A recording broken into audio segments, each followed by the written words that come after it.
Desa Kertomulyo berada di wilayah Kecamatan Brangsong, Kabupaten Kendal. Secara geografis, Desa Kertomulyo diapit oleh beberapa desa, yaitu di sebelah utara ada Desa Sidorejo dan di sebelah selatannya adalah Desa Tunggulsari. Sebelah timurnya ada Desa Penjalin dan sebelah baratnya ada Desa Rejosari dan Desa Sudipayung.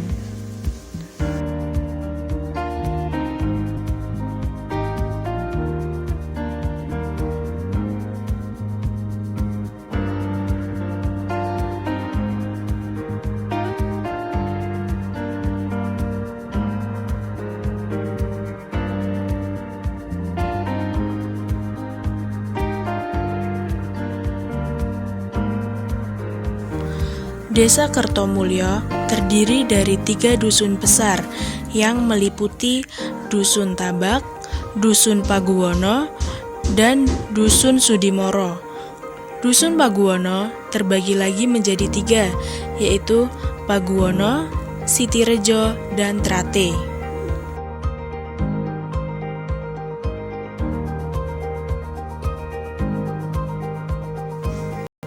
Penduduk Desa Kertomulyo saat ini mencapai 1.529 kakak. Berdasarkan jenis kelaminnya, jumlah laki-laki ada 2.562 jiwa dan jumlah perempuannya ada 2.465 jiwa. Profesi penduduknya pun beragam, ada yang sebagai petani, ada yang sebagai peternak, dan ada pula yang sebagai karyawan.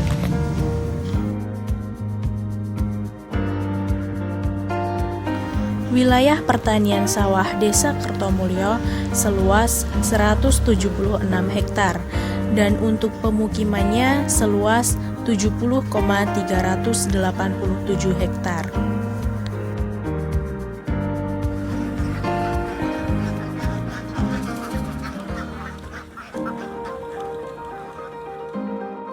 Lembaga pendidikan di Desa Kertomulyo terdiri dari PAUD, TK, SD atau MI, dan TPQ MDA.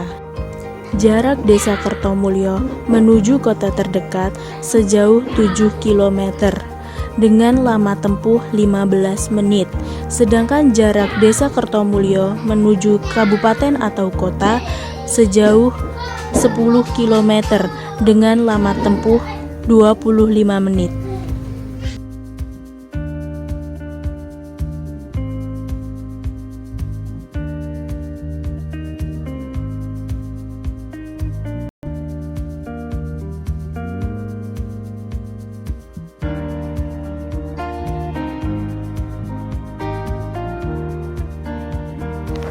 Kegiatan KKN adalah sebuah bentuk kegiatan yang memadukan dharma pendidikan, penelitian, dan pengabdian kepada masyarakat.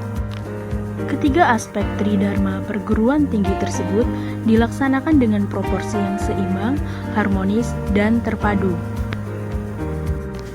Pelaksanaan kegiatan KKN tidak terlepas dari adanya permasalahan yang saat ini sedang terjadi di masyarakat. Kegiatan KKN saat ini berbeda dengan kegiatan KKN sebelumnya. Kegiatan KKN kali ini dilaksanakan secara mandiri, dikarenakan akibat wabah COVID-19. Sehingga KKN kali ini dilaksanakan di desa masing-masing.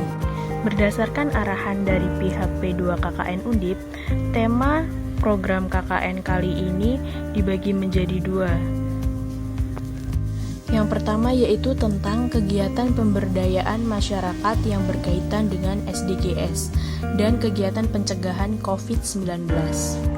Kegiatan KKN yang berkaitan dengan pemberdayaan masyarakat mengarah pada pendidikan yang berkualitas.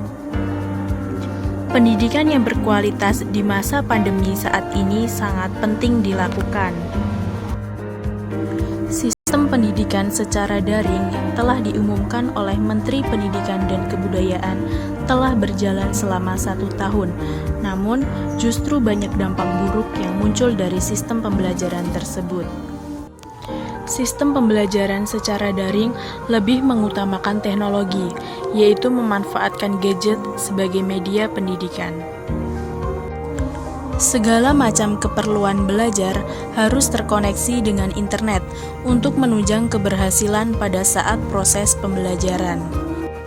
Siswa dituntut untuk lebih kritis dalam menganalisis sebuah pengetahuan baru.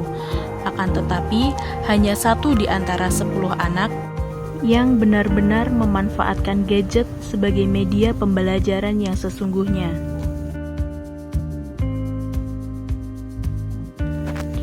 Upaya yang harus dilakukan untuk mengatasi penyalahgunaan gadget di masa pandemi saat ini, yaitu dengan menciptakan kebijakan yang membuat seorang anak akan merasa tertarik terhadap kegiatan baru yang mungkin belum pernah dilakukannya. Kegiatan Gerakan Budaya Literasi Sastra untuk anak-anak sekolah dasar bertujuan untuk mengenalkan anak terhadap karya-karya sastra di Indonesia, seperti puisi, cerpen, dongeng, dan lain-lain. Pengenalan terhadap karya-karya sastra yang indah diharapkan anak-anak akan merasa tertarik dan ingin mengenal sastra lebih dalam. Pada saat pembelajaran literasi sastra, anak-anak diperkenalkan dengan sastra dan imajinasi. Diajarkan membuat puisi dan cerita sesuai dengan pengalaman dan imajinasi mereka sendiri. Dengan mengenalkan sebuah karya sastra dalam bentuk cerita ataupun bentuk karya yang lain, diharapkan dapat mengalihkan kegemaran yang dulunya hobi bermain game pada gadget akan beralih kecanduan membaca karya-karya sastra yang indah, alih-alih juga membaca seluruh jenis bacaan, baik fiksi maupun non-fiksi.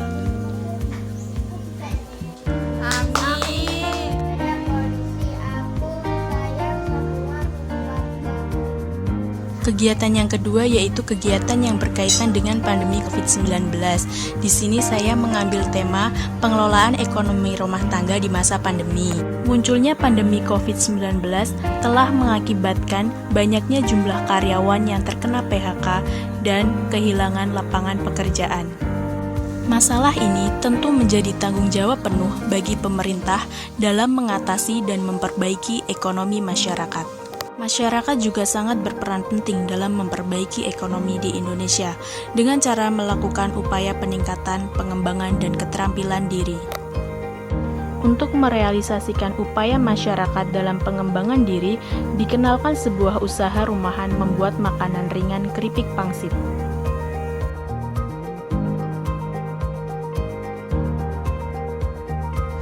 Kegiatan ini dilaksanakan untuk memberikan keterampilan terhadap masyarakat yang tidak memiliki lapangan pekerjaan dan dapat dimanfaatkan sebagai peluang untuk berbisnis dalam perbaikan ekonomi rumah tangga di masa pandemi.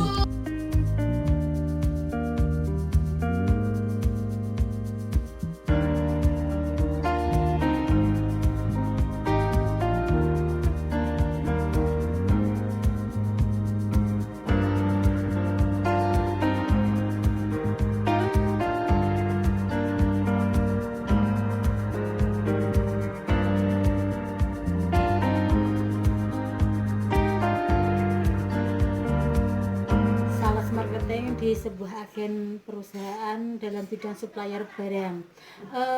Berkaitan dengan UMKM, kita bekerja sama dari warga setempat untuk kegiatan usaha dari rumah ke rumah. Modalnya cukup sedikit, tapi insya Allah bisa menghasilkan sesuai dengan kebutuhan masyarakat. Kita kerjasama dari produsen, pengelola, pembuat pangsit, terus kita masuk ke supplier, kita pasarkan lagi ke pasar. Nah, perputaran otak seperti itu tiap hari, jadi setiap warga itu punya kegiatan. Kegiatan tersebut sangat bermanfaat karena di samping bisa membantu ekonomi keluarga dan bisa lebih menjalin keakraban satu sama lain antara warga satu ke warga yang lain. Di samping itu juga fungsi dari UMKM tersebut menambah nilai ekonomi dalam bentuk uang materi dalam membantu ekonomi keluarga, terlebih untuk membantu penghasilan dari suami. Demikian video profil kegiatan Desa Kertomulyo dan kegiatan-kegiatan selama KKN berlangsung.